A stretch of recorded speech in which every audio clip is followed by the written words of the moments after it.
Olá, sejam todas muito bem-vindas. Quem está aqui ao vivo, bem-vindo, bem-vinda também quem está vendo gravado. Muito obrigado por fazer parte desse momento aqui de uma aula aberta de Pastor, que eu sou Heitor Fagundes, sou helper de Pastor, que é um prazer poder estar aqui para mais uma aula. Hoje a gente vai falar da palestra 42, que são bênçãos de Natal, objetividade e subjetividade. Para quem não conhece o Pastor, que eu gosto de trazer esse pequeno trecho que explica, dá uma das explicações, né? Mas achei bem potente, que veio da palestra 8, que o Pastor é um caminho que oferece um trabalho intensivo e contínuo em seu próprio desenvolvimento e autoconhecimento. Então, é um caminho de autoconhecimento, desenvolvimento pessoal, que inclui a espiritualidade também, a gente vai ver mais como que isso acontece na prática, mas é um caminho que vai ajudar a gente a aceitar pela primeira vez nossas próprias imperfeições, absorvendo as leis espirituais. Então, tem um grande pedaço desse caminho do Petrarch que é olhar para onde a gente é imperfeito com aceitação, com acolhimento, né, sem precisar se defender desse lugar, usando aí as leis espirituais, lei da autorresponsabilidade, lei da causa e efeito, que a gente estuda também nesse caminho. E aí, essas leis são incorporadas às nossas correntes de sentimento à medida que o tempo passa.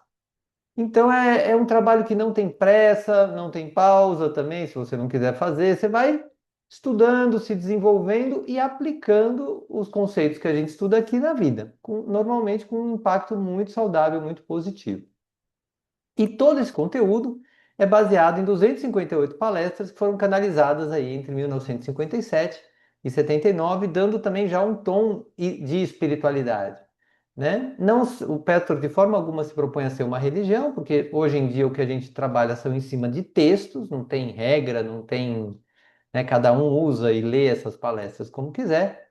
E quando precisa de uma ajuda, tem a possibilidade de ter a ajuda de um helper para aprofundar ou ajudar a não cair nas armadilhas do próprio ego enquanto faz esse estudo. Então, isso explicado, depois quem quiser mais informações pode perguntar para mim. Nossa dinâmica hoje vai ser de uma prece e uma meditação. A prece é uma ferramenta que o Pastor sugere, indica, fala que é importante, de novo, não no sentido religioso, mas no sentido de conexão com a espiritualidade, conexão com uma força maior, né? No sentido de ajudar, inclusive, na concentração. Quando a gente está fazendo uma prece, a gente se concentra de uma forma diferente. A gente ativa também lugares de humildade. Então, a prece ativa muitos lugares bons dentro de nós. A meditação é outra ferramenta forte. Depois a gente vai estudar alguns trechos da palestra e vai fazer um exercício reflexivo. Para quem está aqui, fique super à vontade para trazer insights e reflexões, mas como a aula está sendo gravada, peço atenção na hora de revelar qualquer coisa que seja pessoal, porque a aula vai estar gravada. E as gravações ficam disponíveis aí no nosso site, vhterapias.com.br, e a palestra na íntegra, em áudio e em texto, está disponível no site pastor.com.br. Então, bastante material, eu espero que você aproveite muito. Quem não viu outras aulas, elas também estão disponíveis no site, até a 42, né, que é a de hoje, e tem outras que eu já gravei numa primeira versão também. Mas essa sequência que a gente está fazendo agora está na 42ª aula, 42ª semana. Muito bem. Então, como falado, eu vou convidar quem está aqui, quem está vendo gravado, a fechar um pouco seus olhos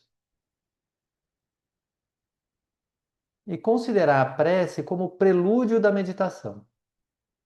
Antes de meditar, eu farei uma prece. Eu vou ficar em silêncio por alguns minutos para que cada um faça essa prece da forma que achar melhor.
E aí vai encontrando no seu corpo físico um lugar de ancoramento seguro, confortável,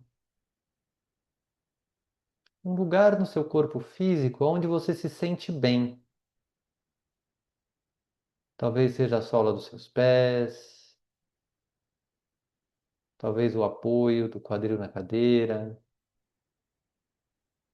talvez no seu coração, talvez em qualquer lugar. Apenas mapeie no seu corpo um lugar de paz, de segurança, no seu corpo físico.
E vai dando um nome para esse lugar de eu superior, que é um nome que a gente usa no Pathwork, reconhecendo a manifestação do seu eu superior no seu corpo físico,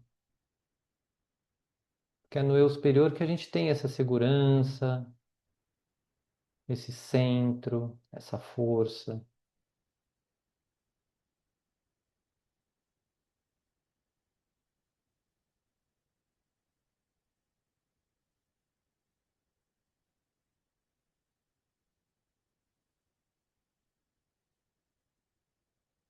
Vai levando a sua consciência agora aos seus pensamentos.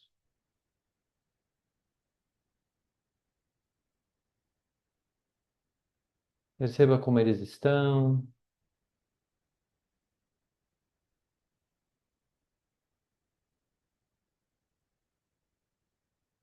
E vai identificando que tipo de pensamento te traz força, te traz centro, te traz segurança. E apenas observe que você é capaz de recorrer a estes pensamentos dentro da sua mente, do seu corpo mental.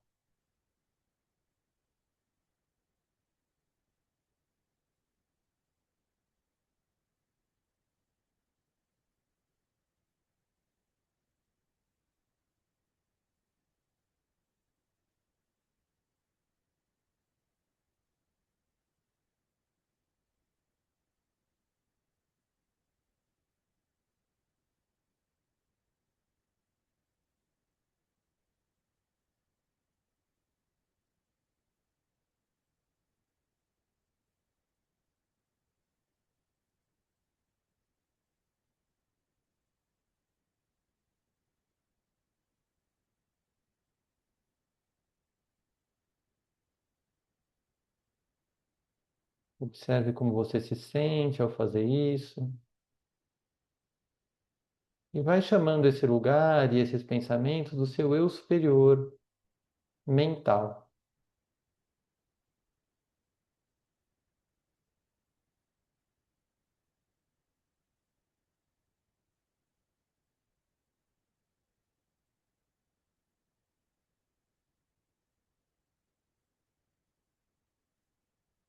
E agora vai observando as suas emoções. Como estão as suas emoções nesse momento?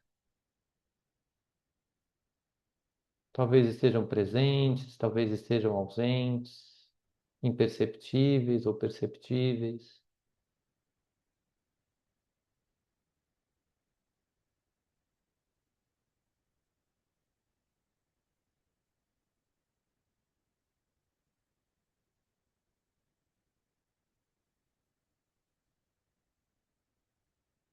E vá acessando as emoções que mais te trazem paz, te trazem segurança, centro, força, coragem. Vá reconhecendo essas emoções dentro de você.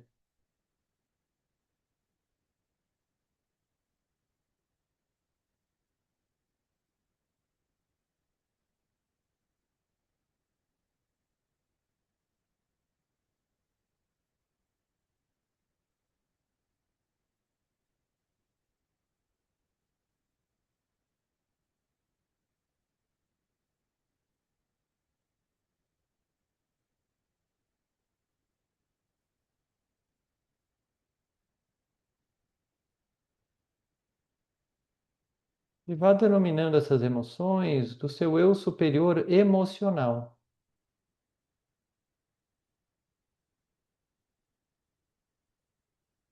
sentindo a existência dele em você.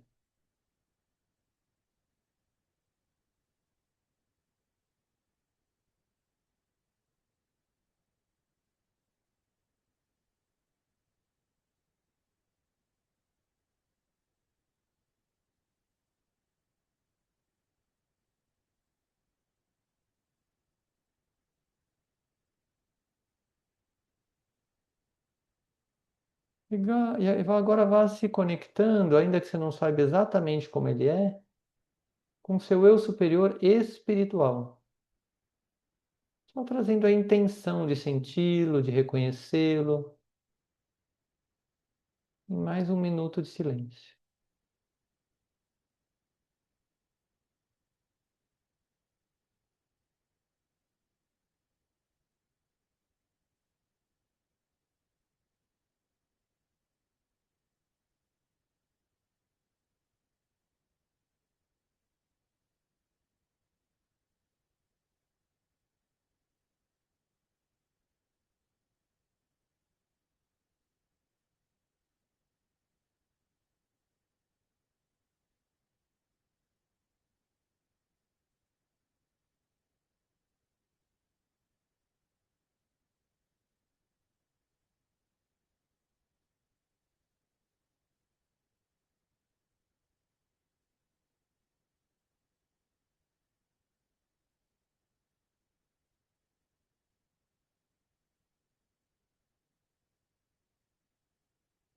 E aí, com essa consolidação desses quatro corpos, vai percebendo como você se sente, e vai deixando que todos esses corpos trabalhem juntos para te preparar para essa aula de hoje, te abrir para esse conhecimento.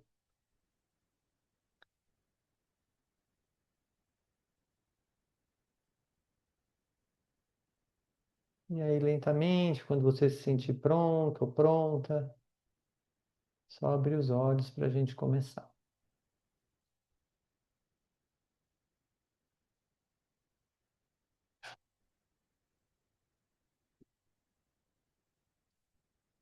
Muito bem, todo mundo de volta. Então vamos para as primeiras palavras dessa palestra. Saudações em nome de Deus e de Jesus Cristo. Trago-lhes bênçãos, meus queridos, bênçãos muito especiais essa noite. Essa palestra foi dada próximo ao Natal, então é por isso que ela chama Bênçãos de Natal. E no Petro, que a gente vai ver muito esse lugar da energia de Jesus Cristo. Tem uma palestra específica sobre Jesus Cristo, na palestra sobre o plano da salvação, fala especificamente da função de Jesus Cristo no plano da salvação. Mas não quer dizer que toda pessoa que gosta do Petro acredite em Jesus Cristo ou não seja judeu, budista, ateu, porque cada um absorve desse caminho o que gosta, o que toca seu coração. Mas também é fato de que existe um componente espiritual forte nessas palestras, que, inclusive, na minha visão, dão a profundidade que elas têm. Eu acho que seria muito difícil para um ser humano escrever da forma como essas palestras estão escritas. E se tiver, ótimo, mas essas aqui foram escritas com a canalização. E aí ele vai trazendo para a gente ancorar muito nessa possibilidade, que é o seguinte. Quem estiver aberto em um estado de tranquila harmonia poderá receber essa força, que é uma bênção para o seu corpo, a sua alma e o seu espírito. No entanto, é tão difícil em muitos casos para essa força penetrar em sua alma. Então, eu não sei como vocês se sentiram agora na meditação, mas essa meditação foi meio alinhada com isso.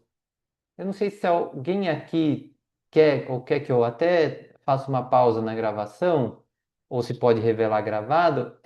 Como é que sentiu essa meditação no sentido de preparação para esse encontro, para esse outro ambiente que é uma aula aberta de Patrick?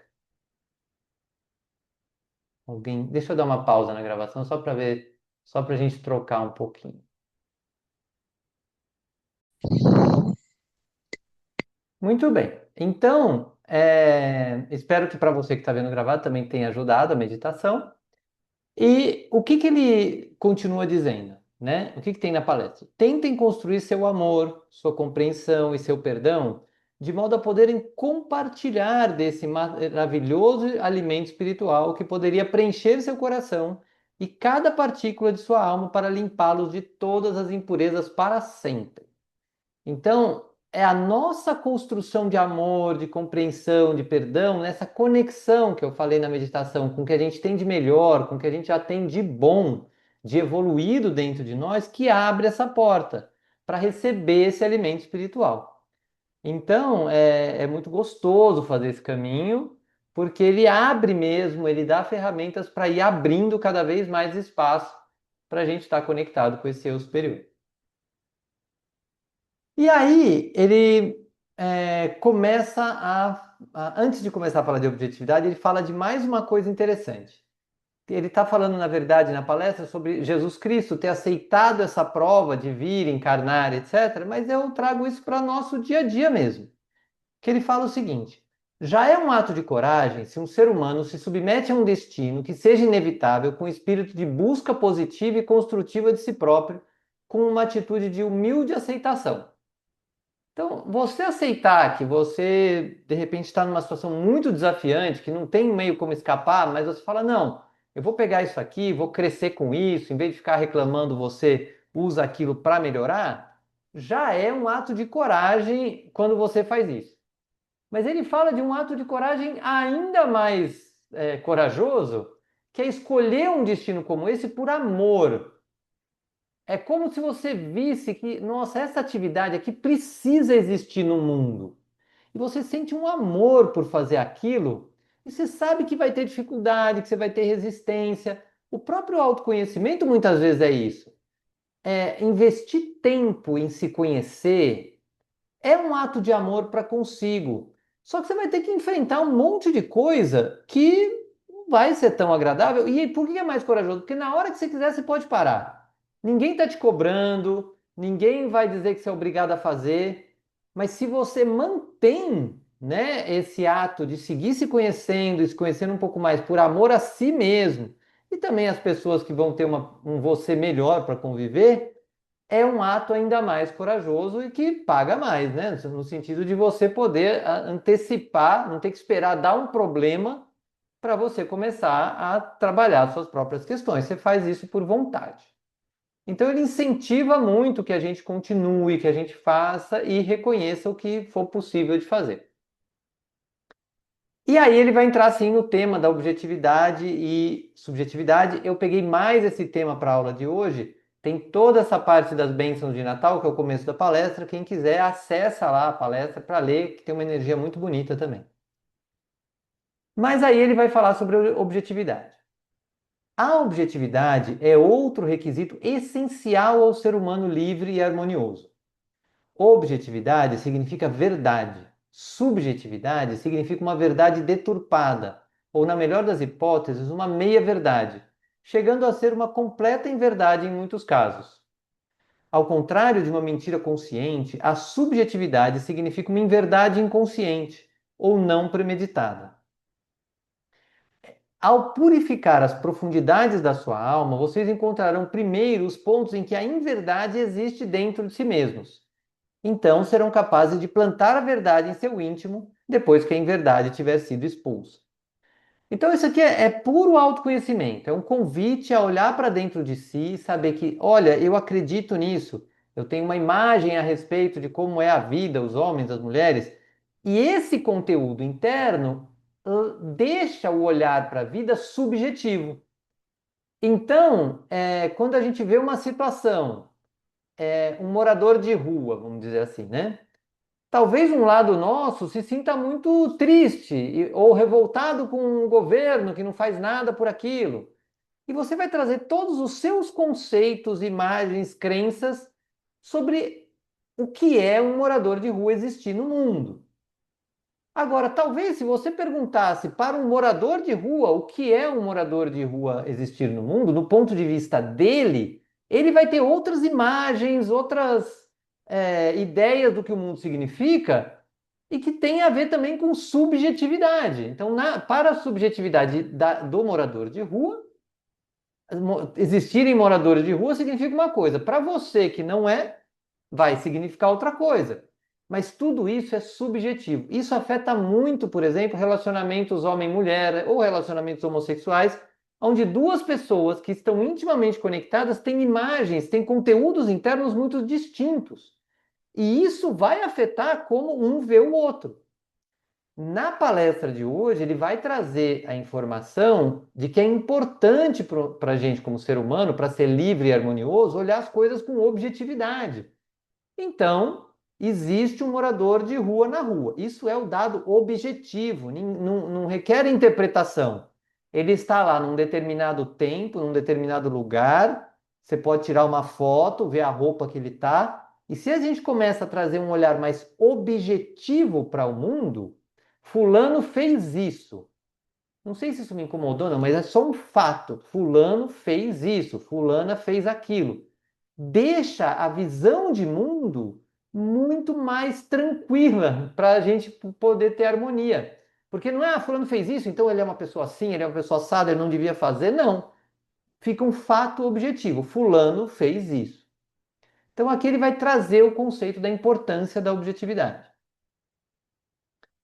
Então, tomemos primeiro o fenômeno comum em que o que vocês veem como uma grave falha nos outros, com frequência não veem em si mesmo. Aquilo que vocês observam nos outros e aquilo que tão vigorosamente se opõe pode até estar correto em si mesmo.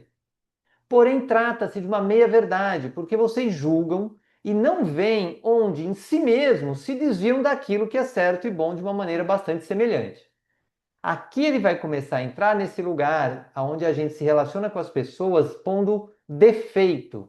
Né? A gente vê, não, fulano não podia fazer isso, fulano não podia fazer aquilo, ela tem esse defeito, aquele defeito, e a gente começa a olhar para muitos defeitos. E ele vai falar o seguinte: pode ser que essa pessoa tenha esses defeitos, não é tipo, talvez a sua visão esteja certa. O problema não é isso.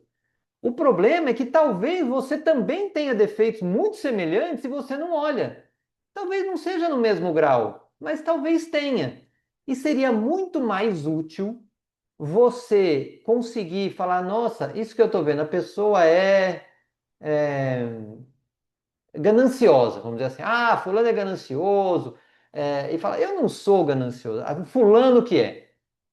Ele está falando para você se perguntar um pouquinho, falar assim, será que não é nada, nem um pouquinho ganancioso ou gananciosa? Será que eu não sou também um pouquinho? E essa análise vai poder me permitir ver que sim, talvez eu seja um pouco ganancioso, eu posso olhar para isso, saber o que que isso tem de bom, o que que isso prejudica a minha vida. Isso é muito mais útil do que ficar analisando o outro. Porque você pode ter verdade em tudo que você está falando do outro. Mas pode ser uma mentira também, pode ser a sua interpretação. Mas se é verdade ou mentira sobre o outro, não importa. O importa é que você está perdendo a chance de olhar para aquele componente em você. Além do mais, o defeito do outro pode existir com qualidades que vocês mesmos não possuem.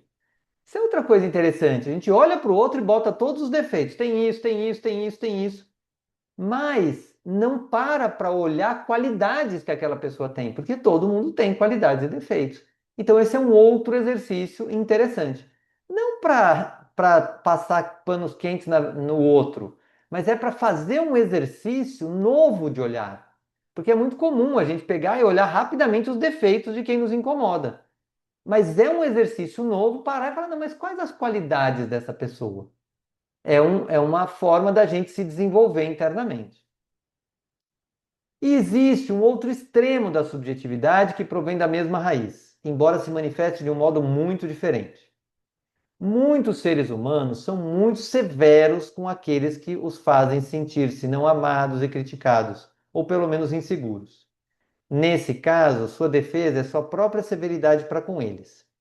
Se vocês estiverem confiantes de seu valor, não se sentirão inseguros e, portanto, desenvolverão uma tolerância natural. Então, tem pessoas que, quando alguém faz essa pessoa se sentir rejeitado, triste, vai para cima da pessoa, é severa. Não vou mais falar com essa pessoa não presta, fala mal dessa pessoa para os outros, fica falando mal, essa pessoa não podia fazer isso comigo, que falta de respeito, e usa uma severidade. Essa severidade é uma defesa, porque se a pessoa está confiante do seu próprio valor, ela sustenta, fala assim: ah, tá bom, essa pessoa está me causando uma irritação. Parte do que ela falou é verdade, parte não é verdade, ou nada é verdade, fica tranquilo, assim, a pessoa fica tranquila, segura de que provavelmente aquilo não tem tanto poder de mudar você. E esse é um lugar que a objetividade ajuda, porque se você pega o fato pelo fato, então, fulano falou que eu sou preguiçoso. Ah, eu não sou preguiçoso, olha o que eu faço, olha. Não, fulano falou que eu sou preguiçoso, eu posso analisar, eu sou mesmo? Não, não sou, eu sou um pouquinho, não sou. Mas isso dá centro, isso, isso não necessita de uma reação agressiva, de uma reação, é, como ele fala aqui, que é severa com o outro. Não, eu avalio, eu tenho centro para isso. Tá fazendo sentido? Alguma pergunta?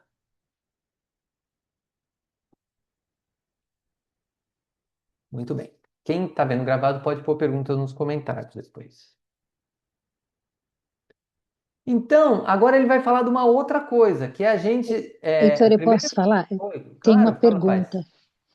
Aquela coisa assim, o defeito que você vê no outro, geralmente você tem dentro de você e você não vê, né? Você já ouviu alguma coisa Então, assim? aqui ele está chamando atenção para isso. Mas mesmo no Pastor, não é uma verdade absoluta. Você pode não ter mesmo um defeito que a outra pessoa tem. Mas ele está pelo menos falando para você analisar.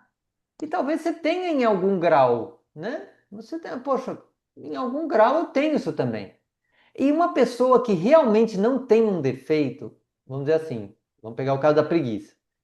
Eu não sou nada preguiçoso, mas nada mesmo. Eu olho uma pessoa preguiçosa, se eu realmente não tenho esse defeito, pode acontecer de eu ser até mais compassivo, falar assim, nossa, ela está presa nesse lugar, né? Assim, no sentido de entender que ela tem essa prova, ela tem essa dificuldade para viver na vida. Eu não tenho, que bom. Agora, se eu não sou preguiçoso e fico acusando, agredindo o outro porque é possível que eu tenha uma preguiça, porque eu não estou querendo trabalhar esse lugar meu agressivo, severo, etc., o que já é uma forma de preguiça. E é esse debate que a gente faz e ajuda a fazer aqui dentro dessa metodologia. É isso que a Paz falou que me chamou a atenção também, que você depois falou, pode até não ser, mas por que que certos defeitos do outro nos chamam tanta atenção, tira a gente?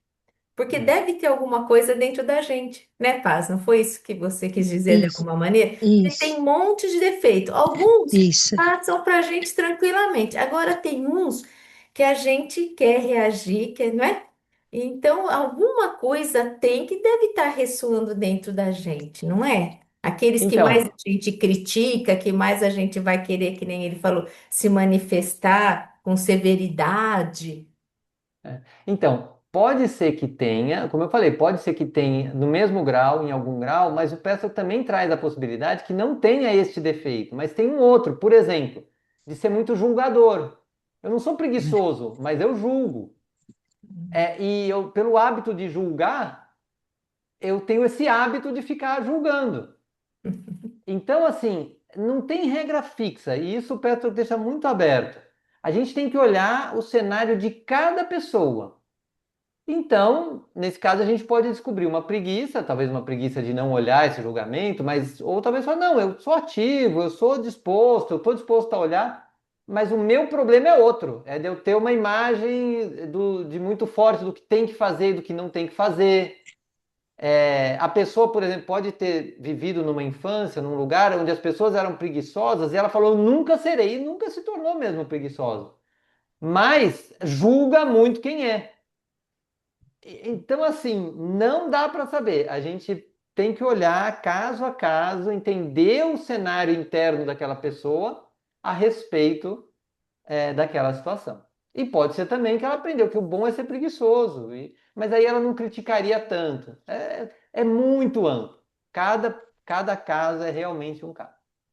Ficou mais claro como pode ser e pode não ser?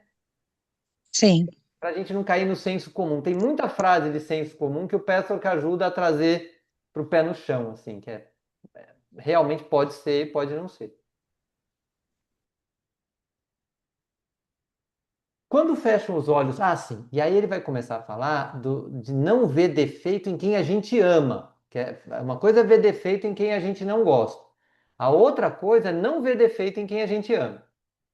Quando fecham os olhos para os defeitos daqueles a quem amam, porque eles os amam, tentam convencer-se de que são tolerantes e bons. Não, meus amigos, isso não é verdade. Se fizerem isso com persistência, haverá dois motivos para isso.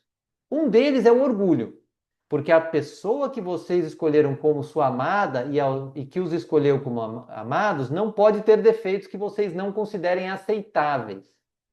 Então, olha que chamada interessante de trazer atenção. É claro que a gente aceita um ou outro defeito do outro. Você fala, não, tudo bem, minha esposa tem esse defeito, tudo bem. Mas aqueles defeitos, mais defeitos mesmo, a gente não quer ver. Porque seria muito doído para nós saber que a pessoa que a gente ama e que nos ama tem um defeito tão horrível. Então é muito ruim. E aí pareceria bom ficar num lugar, não, ela nem vejo esses defeitos. Ele vai dizer que não, isso é orgulho, porque essa pessoa não poderia ter este defeito.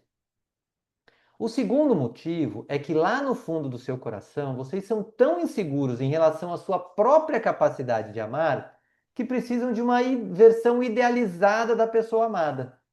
Mas não se trata de amor verdadeiro quando precisam ver uma representação idealizada. Então a gente pega um parceiro que é muito legal em várias coisas. Aí a gente consegue amar. Porque, meu, amar alguém que está muito próximo do que a gente gosta é mais fácil. Se eu começar a ver todos os defeitos, vai ficar mais difícil para mim. Porque eu vou ter que exercitar uma capacidade de amor que de outra forma eu não teria que exercitar. Então tem o lugar do orgulho, que é eu preciso, se está comigo tem que ser uma pessoa com só poucos defeitos, e também porque eu não dou conta de amar realmente tanto ainda para poder ver todos os defeitos dessa pessoa e continuar amando. Eu acho muito legal trazer essa reflexão, porque abre a cabeça para vários conflitos que podem estar acontecendo e que só dependem da gente. Porque ele está falando do nosso orgulho e está falando da nossa capacidade de amar. Duas coisas que podem ser trabalhadas por nós. Não depende do outro. Isso é muito legal trabalhar relacionamento com o pastor, porque ele vai sempre trazer para a autorresponsabilidade e funciona. Assim, é impressionante. Comentários, dúvidas? Vamos lá. No caso de uma pessoa que persiste na cegueira com relação aos seus entes queridos, é com frequência inevitável que aconteça uma crise, uma sacudida e um doloroso despertar que irão feri-la profundamente. Isso é muito complicado de explicar, mas quando a gente ignora os defeitos do outro por muito tempo, em algum momento vai acontecer uma crise, porque a outra pessoa não consegue se relacionar, às vezes, muito bem com quem está nessa ilusão de que a pessoa é perfeita. Fica ruim a relação. Parece que não, né? A pessoa faz na melhor das boas intenções, ela acha que está na melhor das boas intenções, mas a gente já viu que é orgulho e uma baixa capacidade de amar, mas vai dar uma crise. E essa crise vai doer, mas vai doer para que a pessoa enxergue que aquele outro não é perfeito. Isso às vezes afeta muito com o filho. Entre adultos, é até mais fácil aceitar que o outro tem defeitos, né? Mas às vezes aceitar que os filhos têm defeito é muito difícil. Às vezes não, mas às vezes é. Então, também é um lugar de olhar para olhar com realidade. Um filho, uma filha é um ser humano, com qualidades e defeitos, uns defeitos mais bonitinhos, uns defeitos bem feios também.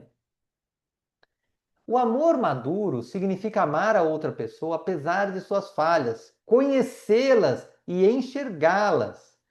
O amor imaturo significa um completo ou isso ou aquilo, cuja intensidade vocês atenuaram de alguma forma no transcorrer do seu processo de maturidade intelectual, admitindo certos defeitos que não violassem os seus próprios padrões e conceitos. Então, o jeito de amar maduro é ser capaz de olhar, não, pô, meu filho, minha filha, meu parceiro, minha parceira, tem esse defeito, e desses defeitos eu não gosto, odeio que eles tenham esse defeito, eu não gosto de saber que eles têm, mas eu sei que eles têm. Com isso, você consegue interagir com a pessoa de forma real, consegue até se proteger, consegue criar estratégias.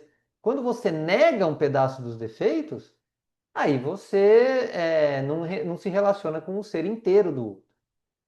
E a gente, o que que a gente fez? Para dar conta, não parar e pensar e fazer essa análise sobre si mesmo, inclusive, a gente atenua isso para ir tocando a vida, normal. E ele continua dizendo: é igualmente imaturo julgar tão duramente, como se todos os seres humanos estivessem no mesmo nível de desenvolvimento. Mas pode nem ser o caso de que a outra pessoa seja menos desenvolvida do que vocês. Ela pode simplesmente ser desenvolvida em outro aspecto. Portanto, vocês não podem comparar nem julgar, devendo simplesmente enxergar. Isso é um alerta muito grande para quem faz autoconhecimento, adora se conhecer, busca, etc. Fala, meu, eu sou mais desenvolvido que essa pessoa. Porque, ó, eu tenho essa capacidade, eu sei conversar, eu sei fazer isso, eu já estou mais evoluído. E o que ele vai dizer é que talvez nesse aspecto realmente você esteja num nível mais evoluído, mas num outro aspecto, por exemplo, de ver a realidade, de poder ver claramente e apontar defeitos reais que outra pessoa tem, ou uma capacidade de amor maior, essa outra pessoa pode ser mais desenvolvida que você. Então, é um olhar de não entrar no julgamento, mas olhar amplamente, que, sim, essa pessoa tem certos defeitos, essa pessoa tem certas qualidades. Quando eu interajo com ela pelas qualidades, eu me sinto de um jeito, quando eu interajo pelas qualidades, pelos defeitos, eu me sinto de outro. E você vai interagindo, enxergando, simplesmente observando e enxergando. Dúvidas, comentários, algo que tocou assim nesse texto? Muito bonito, muito assim, ver a complexidade do julgar, né? A gente sempre julga direcionado e nunca nesse Uhum. sentido amplo, né? A gente tem que lembrar isso, né? Sempre a gente pega uma parte, né? Muito lindo, achei. E vem da onde? Vem dos nossos conceitos internos, das nossas imagens, dos nossos conceitos de vida. Quando a gente vai para o julgamento, a gente coloca o nosso tempero. Não tem jeito. Agora, se a A, gente olha a o... subjetividade, né? Isso, exatamente. A gente põe a nossa subjetividade no julgamento que a gente faz. Quando a gente observa de forma objetiva, a gente elimina o julgamento. Por exemplo, eu posso perguntar: quantos dedos tem aqui? Todo mundo vai falar cinco, né? Pronto, isso não tem julgamento. Fulano falou que eu fui uma pessoa chata. Dentro de mim, não, mas ele não podia falar isso. Eu não sou chato, eu sou muito chato, todo mundo fala que eu sou chato. Aí começa o borbulhão interno. Isso é subjetivo. O objetivo é: fulano falou que eu sou uma pessoa chata, ponto. Ele falou isso. Fato. Eu posso fazer alguma coisa com isso, posso não fazer nada com isso, mas o fato é só esse. Então, a objetividade ajuda a gente a se relacionar muito melhor porque a gente pega fatos em vez de pegar interpretações. E a gente pode enxergar, pode olhar essa fala, fulano falou isso, esse é um fato. Eu me senti chateado de ter ouvido isso. Isso também já é uma interpretação das suas emoções, um reconhecimento das suas emoções. Mas isso não acusa o outro. Isso apenas reconhece um contexto interno que acontece. E quando eu falo eu fiquei chateado, eu também não estou dando julgamento nenhum, eu estou falando outro fato. Com aquela ação dessa pessoa, eu fiquei chateado. Quando eu assumo esse lugar, em vez de criar toda uma história subjetiva, fica muito mais fácil de lidar. Talvez eu diga, é claro que eu fiquei chateado. Fulano falou isso, eu fiquei chateado. Humano, ponto, acabou. E o Essa, certo seria só ter daí duas opções. Ou eu refletir, ele está certo, não, eu aí já é errei. julgamento. Não, eu comigo, da minha reação, eu estou falando Ah, a partir de um fato, né? ah, Quando eu não tenho subjetividade, porque eu vou sentir isso que você falou, porque a emoção isso, a gente sente, fiquei chateado, isso, ponto, isso. sentiu, sentiu. Daí, como eu vou reagir a esse fato? Daí, na verdade, se eu for objetivo, eu posso pensar assim: eu só tenho dois caminhos. Ou olha, ele pode estar certo, eu falei demais, eu falei num tom não sei o quê. Tá, ele está certo, vou me consertar. Ou não, é um parecer dele, eu não acho que é isso e tocar minha vida. Né? E a gente É, remói muito, eu falo, que não, objetivo você tem poucos caminhos se você conseguir raciocinar. é, Né? é por aí, a gente não, eu não acho que a gente tem só dois, porque a gente pode, o que pegou para mim quando você falou ele está certo, o que você está trazendo é uma análise assim, será que você está fazendo uma análise de si mesmo para avaliar se aquilo tá coerente? Isso é uma Isso. atitude objetiva. Quero mudar meu comportamento, mas olha quantas outras opções. Você também pode perguntar, poxa, fiquei chateado. Você sustenta aquela chateação, mas pode vir uma curiosidade. Você pode perguntar, nossa, fulano, você disse isso. Me explica um pouco melhor. Quando é que isso acontece? Quando que você se sente assim? Isso também é uma forma de agir que pode aumentar o vínculo em vez de diminuir o vínculo. Se é uma Perfeito. pessoa que é importante para você, quando você assume a objetividade e tem disposição para olhar e interagir com aquela pessoa, quando você quer vínculo com aquela pessoa, isso pode ser uma oportunidade de aumentar o vínculo. Se você senta, nossa, você falou isso, e você não está acusando, nossa, você falou isso, me conta um pouco mais. O que que você quis dizer? Quando é que eu te irrito? Aí a pessoa vai falar, aí ela falou isso, isso, nossa. De repente até a sua chateação já diminui. Fala, alguém está me dando um feedback. Então partir do objetivo abre muitas possibilidades. Também você pode ter como atitude, falar assim, nossa, fiquei chateado. Você anota lá que ficou chateado, pega um papelzinho e anota, é outra atitude. Mas você tem uma infinidade de atitudes possíveis a partir da sua autorresponsabilidade e não de um turbilhão que vem de pensamentos, julgamentos, que só dificultam uma atitude madura, centrada frente àquilo que você ficou chateado. Tudo bem? Perfeito. Obrigada. Bom, e aí, para quem não conhece o Petra, que eu gosto de trazer esse diagrama que mostra um pouco desse trabalho, como ele é. Então, todos nós temos dentro de nós um eu superior, né, que eu usei na meditação, esse lugar de segurança, esse lugar de amor, alegria, poder pessoal, sabedoria. Temos os nossos medos, orgulhos, obstinação, nossas vergonhas, preguiças, etc. Desde criança a gente tem isso, só que a gente aprendeu a mascarar isso. A gente oculta, porque se a gente começar a ir pela vida falando que a gente é orgulhoso, que é melhor que os outros, ou que é obstinado, o pessoal vai falar, esse cara aí é chato.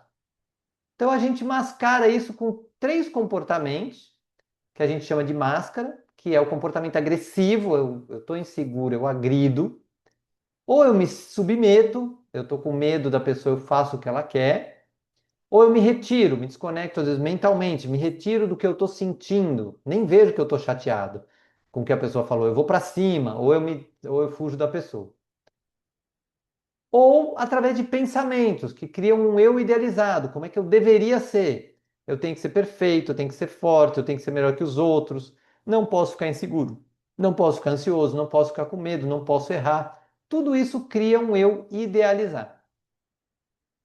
E aí no Pestrock, o que que a gente vai fazer? O objetivo do Pestrock é despertar essa nossa centelha divina que reside na nossa alma humana. Mas como a gente vai fazer isso?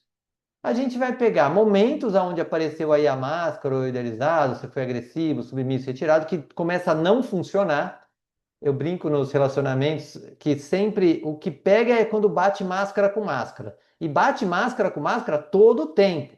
É agressivo com submisso, é retirado com submisso, com agressivo. Então, fica batendo as máscaras.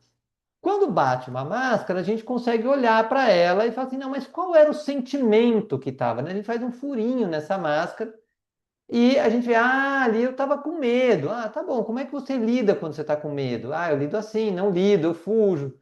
E a gente trabalha aquele medo, esse medo diminui, aumenta um pouquinho a disponibilidade do eu superior, porque você, não por mágica, porque você está com menos medo. Você entendeu a função daquele medo. Aí acontece outra coisa, a gente vê de novo, ah, agora eu estou frustrado. Ah, como é que você lida com a frustração? Eu lido assim. Aí você trabalha aquela frustração, vai descobrindo a origem das frustrações, diminui mais um pouco. E às vezes acontece da gente mascarar o nosso eu superior também. Então, nossa alegria, nossa amorosidade, a gente, ai, não posso, ninguém aceita isso nesse mundo. Aí a gente fala, não, e em que ambiente é possível? Aí você vai lá, tira essa máscara, deixa mais eu superior disponível no mundo. Então é sempre um trabalho de deixar esse eu superior mais disponível para o mundo. A gente já tem muito eu superior disponível, tanto que a gente está aqui, está vivo, está realizando, etc. Como a gente fez na meditação do início, mas pode revelar mais. E aí, para a gente exercitar isso, eu vou pedir para que cada um pegue uma folha de papel e corte ela ao meio, assim, dobra ela ao meio, assim, aqui, dobra assim ao meio e corta ao meio.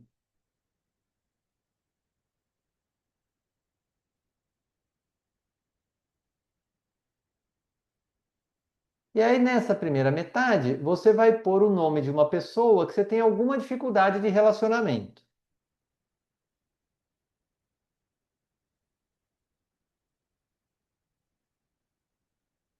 E você vai pôr debaixo do nome dessa pessoa todos os defeitos que você sente, que você vê nessa pessoa,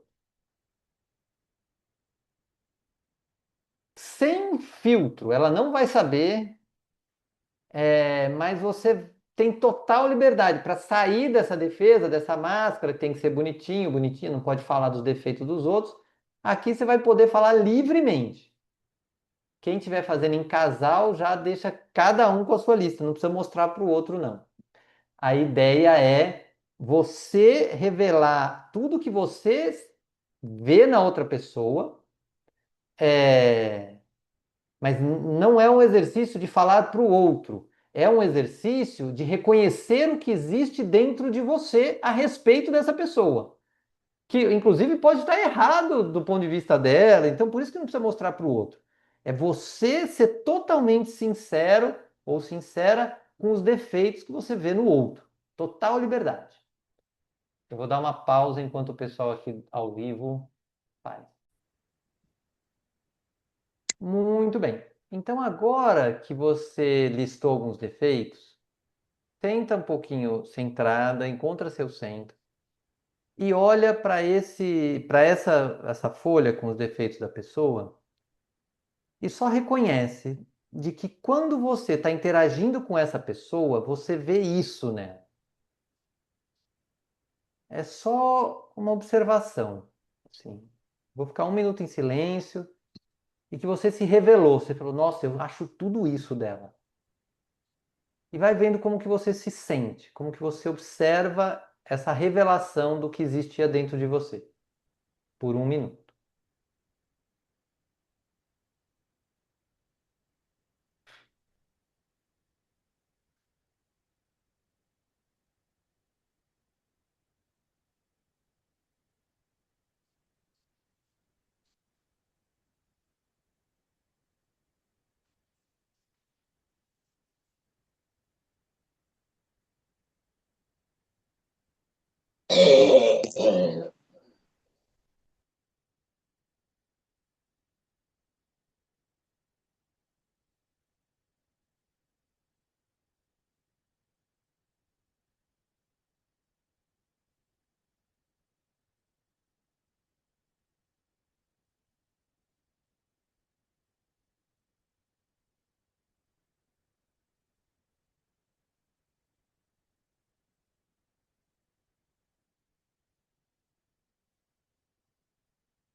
E agora você vai pegar a outra folha e você vai pegar desses defeitos que a pessoa tem, quais que você tem também em algum grau.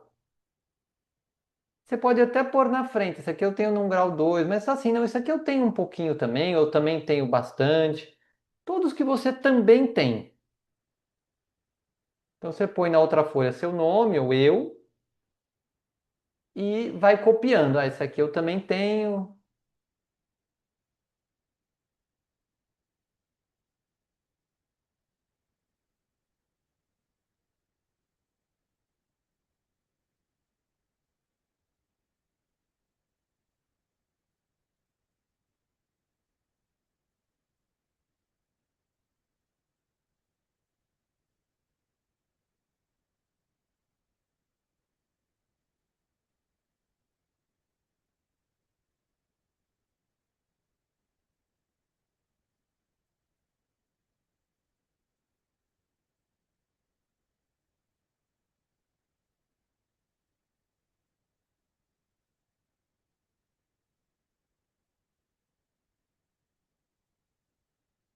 Aí eu vou fazer uma pausa para a gente poder partilhar como foi a percepção de ver, de fazer essa comparação. Muito bem, então depois da nossa breve partilha, vou convidar vocês que estão aqui a fecharem um pouco seus olhos, perceber o sentimento que está presente dentro de vocês nesse momento, só sentindo o efeito dessa aula em vocês.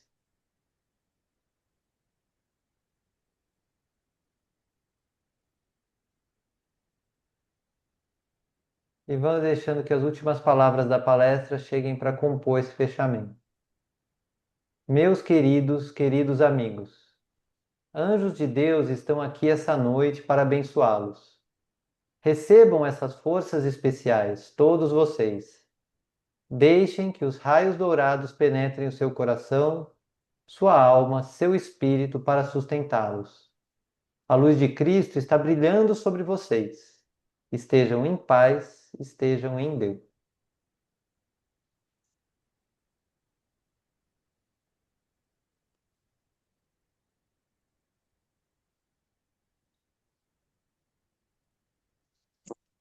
E assim eu agradeço a todos que vieram, todos que viram, e finalizo Gra- assim a aula de hoje. Gratidão, Heitor, pela aula de hoje. Muito obrigada. Obrigado, pai. Obrigado por ter vindo. Muito Imagina, obrigada, Flor. que eu Obrigada, consigo. Paz, por esses momentos que compartilhamos. Ah, Muito prazer, obrigado, Sandra. Sandra. Prazer foi meu. Um beijo, gente. Bom fim de Tchau, semana. bom final de semana. Para vocês também.